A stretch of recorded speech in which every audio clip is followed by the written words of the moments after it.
determined to do something, and they were in a hurry, and this is important to understand, they were in a rush to try and roll out this sequence of events. Now, what he described is what the sequence of events was.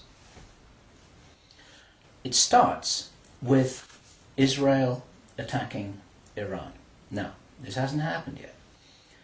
There have been a number of indications that there are forces which are trying to push this into happening. You've only got to follow the news for the last 2 years to realize that the public is being prepared for a justification for this kind of thing. Iran is being set up as being the bad guys that deserve something to happen to them, and so on and so forth. Now, that's going to be the start of what is like the opening gambit in a big chess game. And the plan is to provoke Iran or China to retaliate. And our guy, our source, who is a military man, is privately as convinced as he can be, although this has never been made public and this is not publicly known, that Iran does have nuclear weapons. He believes that they have been provided by China behind the scenes. And all of this is intended because it's all right with these controlling forces that Iran has nuclear weapons, because they want them to be used.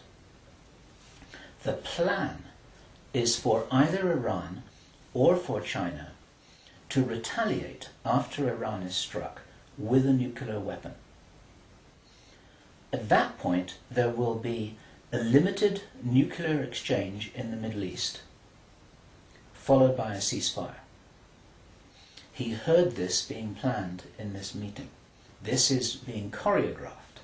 It's like the script for a movie. This is exactly what's intended to happen. And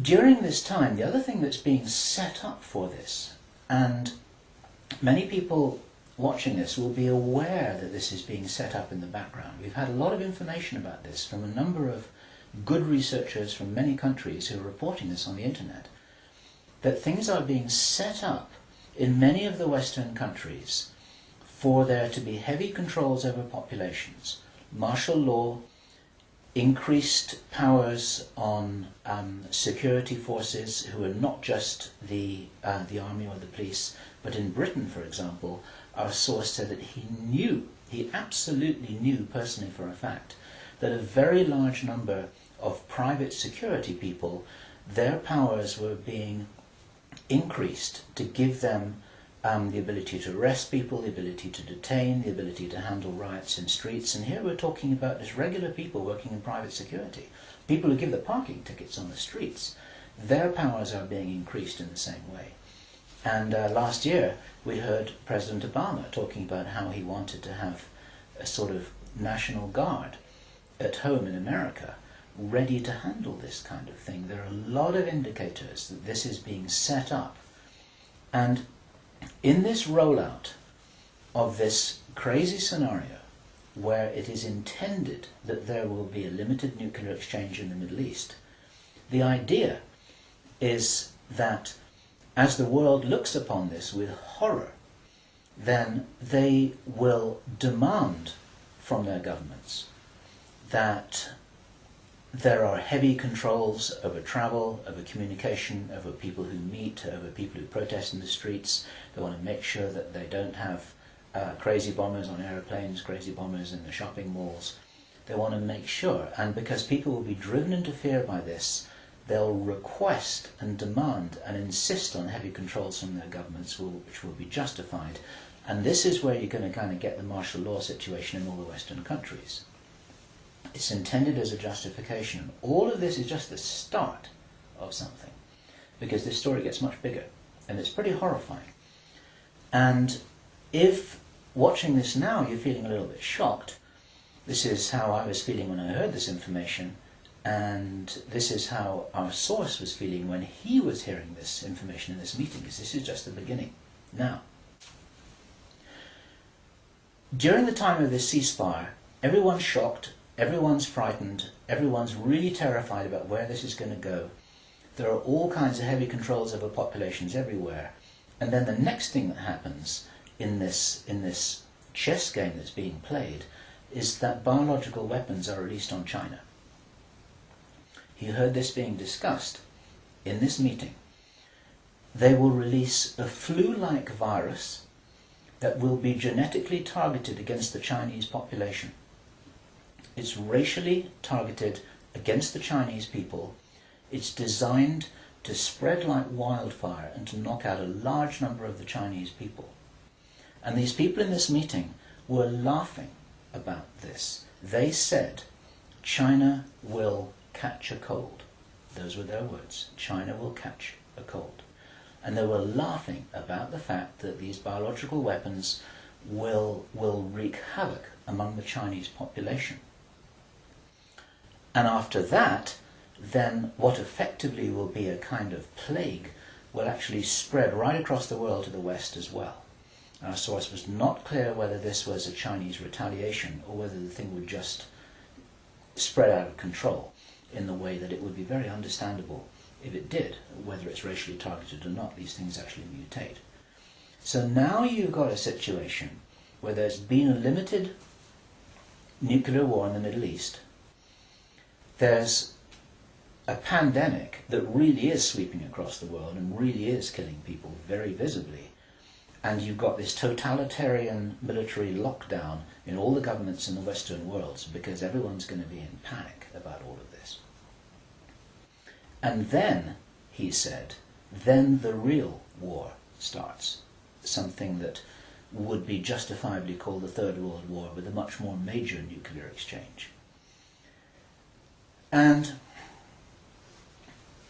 at this point, I asked him, is this just about population reduction? What is this about? Why are they doing this? Why this insane Dr. Strangelove plan for just unleashing all of this stuff on the world? Why do it? Now, as our conversation went on, I started to find answers to those questions. Now, some of this is speculation. I want to share this speculation with you because it's important enough that we work together here to figure out what's going on. And there are some clues, there's some very important clues that I'm going to present to you here in this video. He said, absolutely, it's about population reduction. So I said, well, in this meeting, did they mention any figures? And he said, yes, they did, 50%. Half the world's population. This is planned as per the Georgia Guidestones. For those of you who don't know what the Georgia Guidestones are, it's a stone monument in Georgia in America that was erected anonymously a number of years ago. It's in 8 languages, and it's like an Illuminati manifesto for a new world, as it were. And just hold that thought about this being a manifesto for a new world. This is an important concept here in what I'm presenting.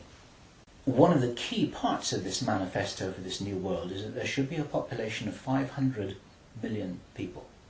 Now, 500 million people is an enormous reduction from the nearly 7 billion that we've got at the moment. That's pretty much 95% of people who would no longer be on this planet. And 50% is a step towards that. And there's a reason why they're doing all of this. There's a reason why they're in a hurry. There's a reason for this insanity. And when he was explaining this, then he said that they have a name for this plan. This project has got a name. And I said, well, what is this name? He said, it is called the Anglo-Saxon Mission. The Anglo-Saxon Mission. Now, I'd heard that before. It was something historical, I think, to do with the Crusades quite a long time ago. But I hadn't heard it in the present-day context, and neither had he. And later on, as he continued to tell his story, I began to understand what I thought this might be about. Hence the title of this video, and the reason why I want to